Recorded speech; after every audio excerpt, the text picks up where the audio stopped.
looked into this thing. And they had to wait 90 days before this law went into effect. So he had 3 more months, which they didn't realize. And John stayed till the last gun was, the last bell was Politics was prevalent in those days. Yeah. I was wondering, listening to all these stories, that politics didn't come in when I come around in a game. Yeah. It was still available. Yeah. Politics, you know. Was there any civil service kinds of appointments? Yes, there's all civil service when I come on. When you came on. on. Still politics was available. Yeah. Yeah. I get that feeling, you know. Listen to these historians that what happened in the old days. I felt that was kind of poured over a little bit. I don't think it's so bad today. Yeah.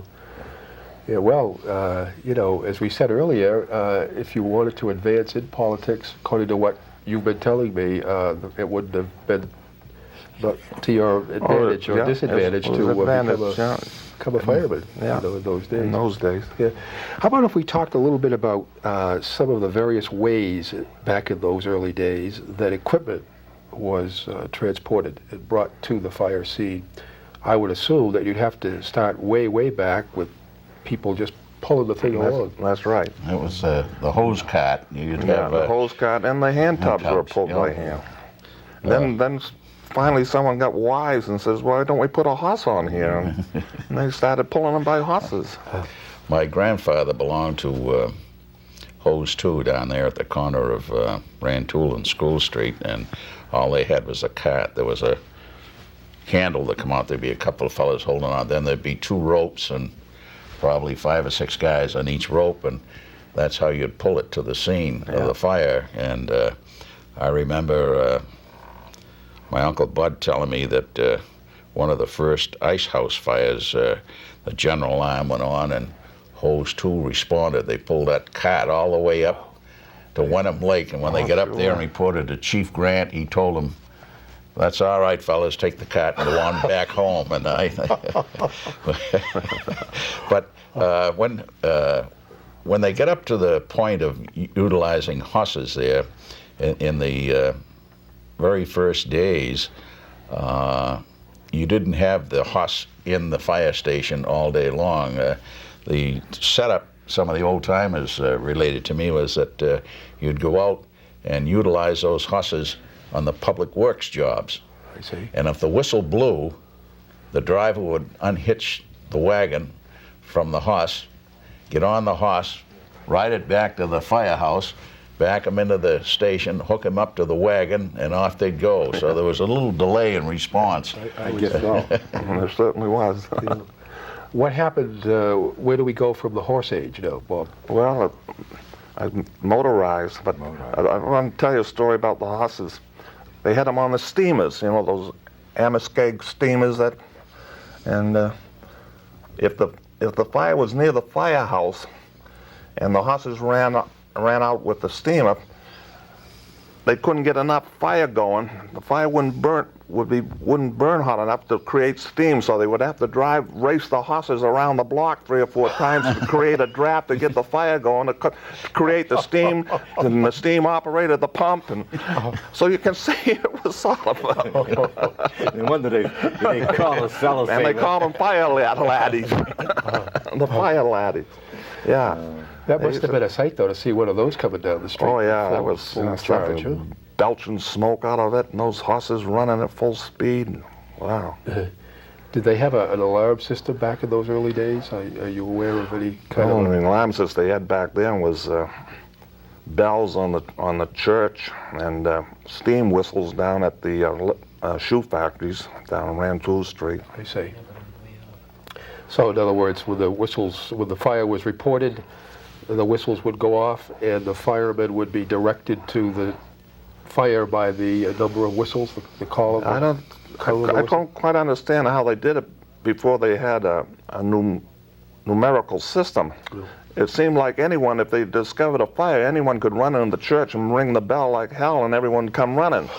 But where they would have to go to the church first to find out where the fire was, don't you suppose? Sure, I would imagine. They probably had it worked out, though, to a degree. Where do we go after the steamer? how did it Well, when we develop? got motorized, they took the hosses out and they backed in what they call a Knox tractor.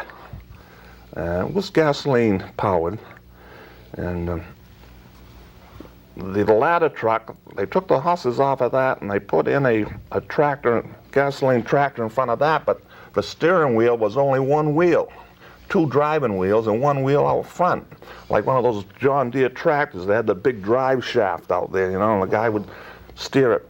The only trouble was that tire was the same size as the trolley track out on Cabot Street, and if that tire got caught on that track, you couldn't get it out. You had to follow the railroad track forever. But they got wise. They used to carry a crowbar, and when that happened, they'd stop the truck, get out, put the crowbar in front of the tire, then jump the engine, the motor, and it'd hit the crowbar and kick the wheel out, the tire out of the track, and they'd proceed to the fire. That was before my time. Before my time too, John. Well, they had difficulty with this ladder truck that Bob is referring to, and of course, a lot of the runs, they'd come down Bow Street and make a right-hand turn on the Rantoul, and I think they had a record of 3 times that ladder truck went into Robinson's plumbing shop right on the corner of Bow and Rantoul there. And, I don't think it lasted that long. I think they adapted something else because, like Bob said, it was not unusual back in those days to get caught in the trolley car tracks, and that would be it. That was something. Bill, you had a story about how one of the pieces of equipment got a bit sidetracked coming across the bridge. Well, the way the story goes, I think it was the first piece of motorized apparatus. It was an American LaFrance combination. It was chain driven, had 2 60-gallon soda and acid tanks on it. And it was built in Elmira, New York by the American LaFrance Company, and they sent it, put it on a railroad car and sent it over to Salem. And my uncle Frank McPherson was detailed over to the Hawthorne Hotel, and he had an open line right over to Engine 2, or I should say Hose 2 back in those days. And this gentleman from Elmira took the truck off of the special loading platform there, and he went by the hotel, and Frank says, "Here it goes by now." So the boys at Engine 2 took the horses. There were 2 horses there. They took them up to Hafey's barn. They had a big grocery store at the corner of School and Wellman Street. And then they knocked the stalls down. So this poor fella from Elmira comes over the Beverly-Salem Bridge, and he comes up to the junction of Cabot and Rantoul Street, and there's a detour sign on Cabot Street.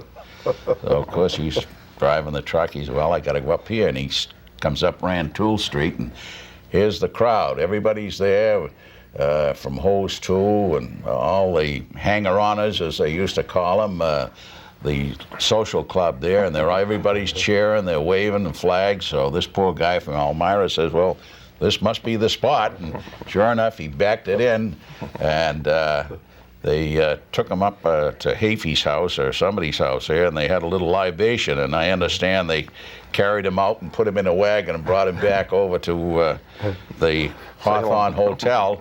Meantime, the mayor and all the dignitaries are waiting at Central for and they're telephoning everywhere. So, "Oh yeah, I left the yard here in Salem about 6 hours ago. We don't know what happened to it." But it wasn't until the next day that they found out, and I guess they weren't about to get it out of there. That's not the fire department I work with. Things have changed, John, right? Certainly have. Go along a little bit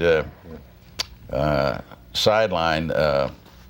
The last trolley car in the city of Beverly was coming down Rantoul Street, and the gentlemen that used to hang out there at Hose 2 and play cards and everything, they figured that they should have the honor setting the last trolley car to rest. So they had an old Civil War rifle that hung on the wall, and they took that down. Of course, the poor conductor, he didn't know whether it would work or not, and these fellas jumped on board and took over, and they stole the thing, and I think they wound up over in Peabody somewhere, that Hose 2 on Washington Street over there, and there was a lot of politicking going on, because I think that some of the brothers in the police department were a little involved in there. There was a little, and like I said, the politicians were involved, so everything was smoothed over after the fashion the next day there. Just a little high-spirited fun. That's all.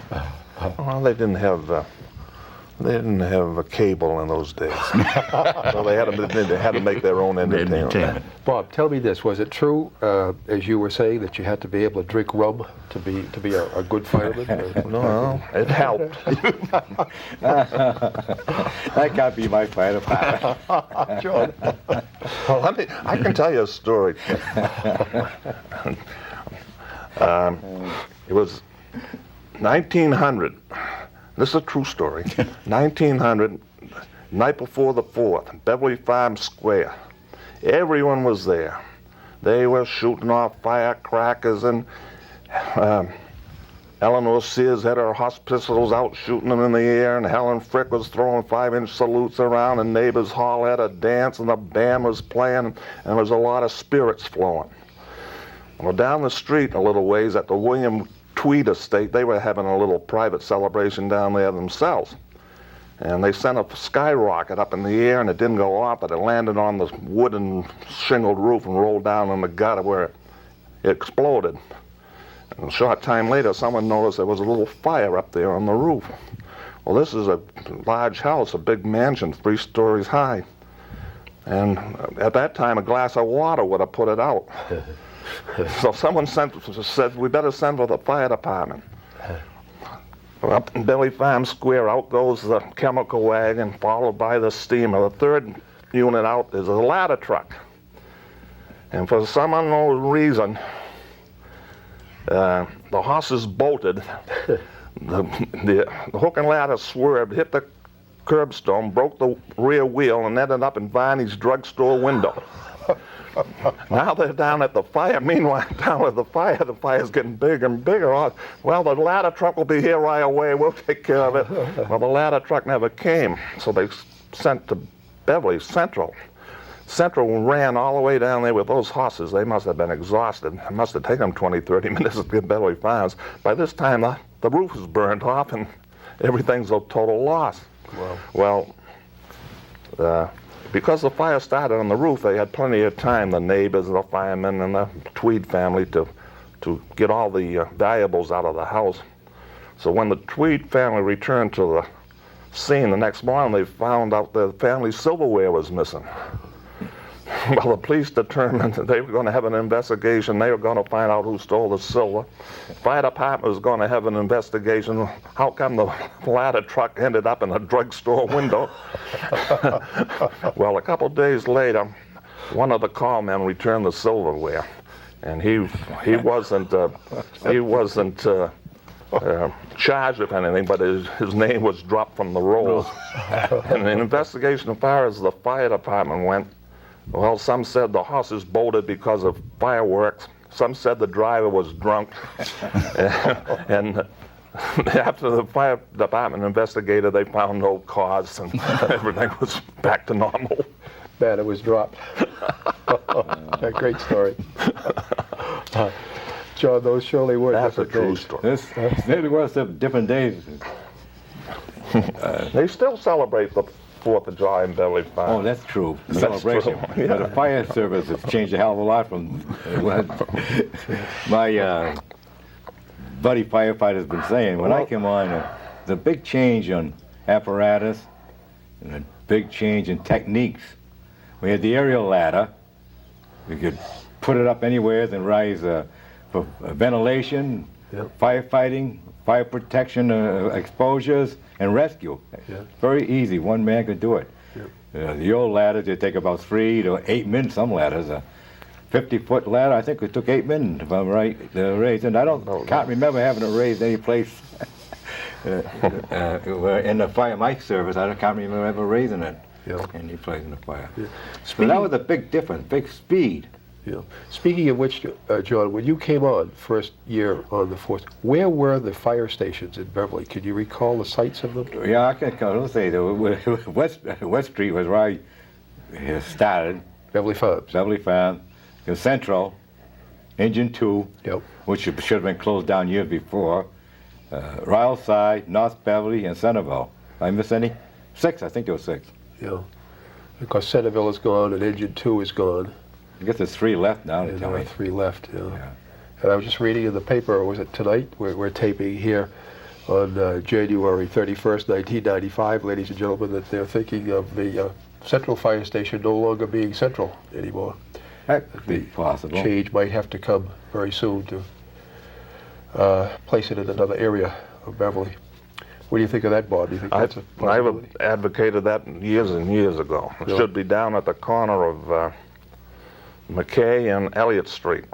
That way they could take care of all downtown, they could take care of Ryle Side, they could take care of part of North Beverly. Perfect place for it. Yeah. Bill, what do you think? Oh yes, you know, with everything changing, the mobility and the communications and so forth, getting out of the present Central was always a problem. Whether you came out Hale Street or came out Abbott Street, you're running smack into traffic, and Traffic, yeah. it's you're far better off to be able to come in and approach from different angles Sure. rather than coming out from the center. Where you're running into problems, and North Beverly Station seems to be a horror show up there. it with is, traffic, it is, you know. it is. Terrible. It's Terrible. Why is it they always built fire stations that were restricted on one side? Like Central, they got the ocean. They can only go about a quarter of a mile in the easterly direction. They built Engine 2 with a bridge just a couple of 100 yards away, Salem Bridge. Ryle Side's the same way, too close to the Danvers line. Centerville and Beverly Farms should be in Manchester. You know, it's not come to me, didn't they build them right near the schools to protect the schools? I don't know. Look at it. Look at where the stations are. All Yeah. the schools are right around them. Yeah. Now, the Central Station was built on the site of a cemetery. That's true. Yeah. In fact, the remains of the cemetery is surrounding, more or less It surrounding. caused quite a stir too. You know, there was a bit of dispute over that. The local paper came out editorially against that site. They wanted to put it on Bow Street, back of where Desjardins, back at Desjardins. And they actually, oh, it says in the paper, they just covered the tombs. But, I don't know whether they ever moved them or not. But, I think some were raised with. at one time, of course, the cemetery used to extend right over to the police station. There was no street there. Abbott Street, as we know it today, Yep. was not there. And here again, politics entered into it. The motion was made at one of the Board of Aldermen's meetings, and the mayor was right there, handy to sign the order, put it into effect. And they had funeral directors there, and they took the bodies out, moved them over to other places, and the Public Works had a special crew there. So 6 o'clock the next morning, you had a road right through there. Everything was all taken care of, and if they must have worked awful fast digging off all those graves. And we well, they had a. I don't know whether I'm going to believe that story, John. Now, if you go back through the Beverly Times, George Monroe used to have a copy of the story on that, and they did it all. It was all prearranged. Before we talk about the Firemen's Relief Association, which was very prevalent in the old days, you told me a story about a fellow who had a sailor hat, used to get on the back of the engine there, back in the old days. That was. I think you're referring to TNT down at Engine 2. It was Tim Brown and Tom Kelly. And Tom Kelly was the captain there, and Tim used to drive Engine 2 on one of the 2 shifts there. And they'd put their boots on and their rubber coats, but Tim, who drove the apparatus, he used to have a felt hat that came way up to a point. No helmet, no uniform cap or anything. And Tom Kelly, the captain, he used to have a straw hat. And he'd have one hand holding the straw hat and the other turning the crank on the siren. And that was a picture in itself, coming down the street, and it didn't make any difference if it was summertime or wintertime. Tom Kelly had that straw hat on. Many good stories like that one, Bob. Huh? Oh, yeah. There's a lot of them. Well, in the few minutes we have left on this program, and I do hope that you will come back again for another visit, because we have a lot of material that I'd like to cover with you. Could we talk a little bit about the Firemen's Relief Association, which, as I understand it, that was a very powerful organization back around the turn of the century and thereabouts. We have any information on that? I think Bob and I have the only two pamphlets left that, and they're brown and pretty well worn out. It was formed to help out the firemen with their medical expenses. They had nothing in those days. If they got hurt, the city never reimbursed, and there was no such thing as sick leave. Or if you got sick, and if you died, there was no pension for your widows or your children. So they formed a little charitable organization. They called it the Relief Association. They paid dues in, and if someone was destitute and needed money for hospital bills or sickness, you could draw from the treasury. I see. Was this an in-house organization? In other words, just the firemen themselves contributed to the... I think it came about, Bob, because of a fire that they had, and I think three or four fellas were hurt pretty bad. This is around 1882, and I have some tickets that my father and Chief Cressy gave me. It refers to admission, one gent and two ladies for the fourth floor in City Hall. Yeah. And they used to have dances up there, and that's another part of Beverly that's no longer here. The fourth floor in City Hall comes to mind. Rumor has it that the whole building would shake a little bit when they all got to dancing up there on the top floor. Well, we're getting down pretty close to our time here, fellas, and I know you're going to come back for another visit with us here in times past.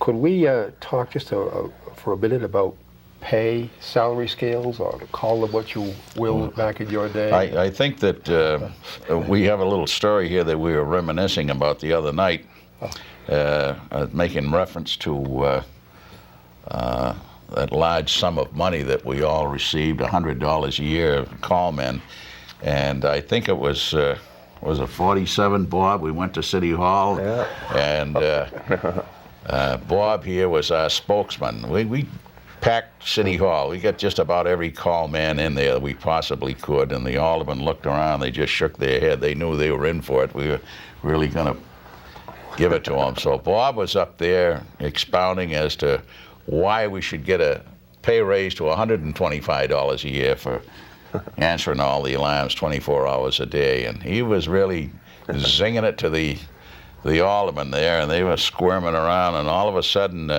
in the city electrician's office, which was right adjacent to the aldermanic chambers at the time, the bell started hitting, and the fire bell. Fire bell, yeah.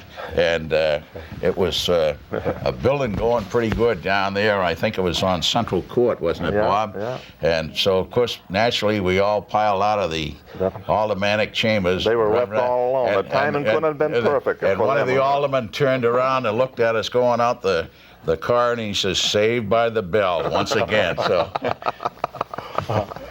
John, what did you start, if I may ask? I don't know, $55 a week.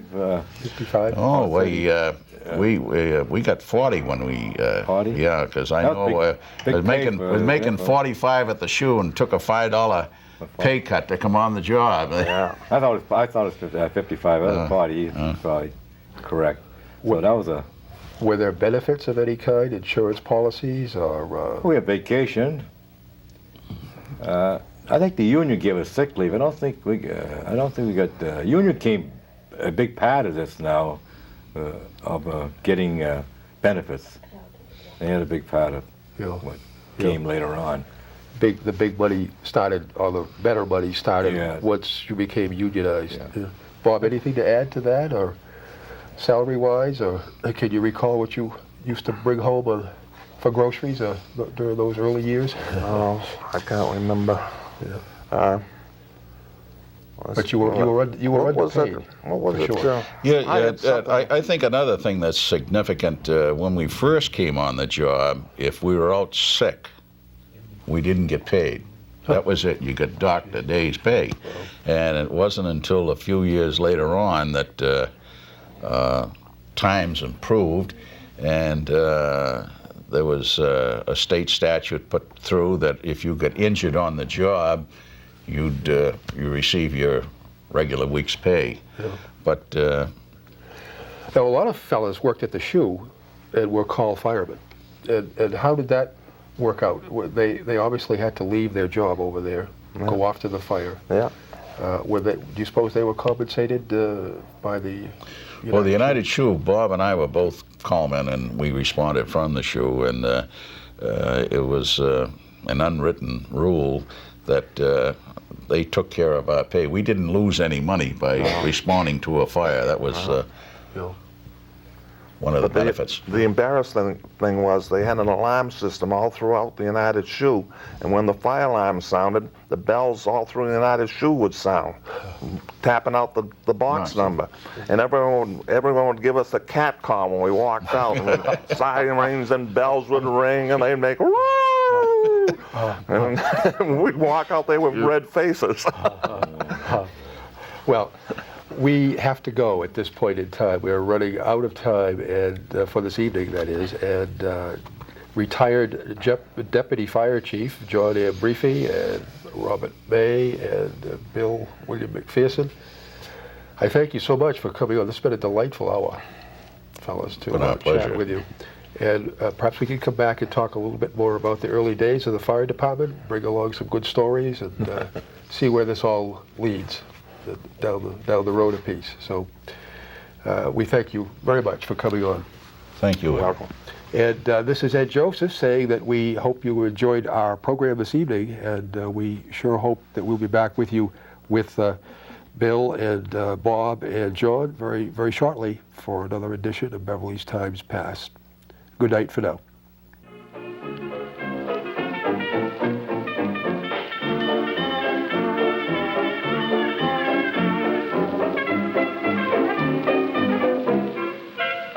Listen to the rhythm king. Oh, listen to the play that sings.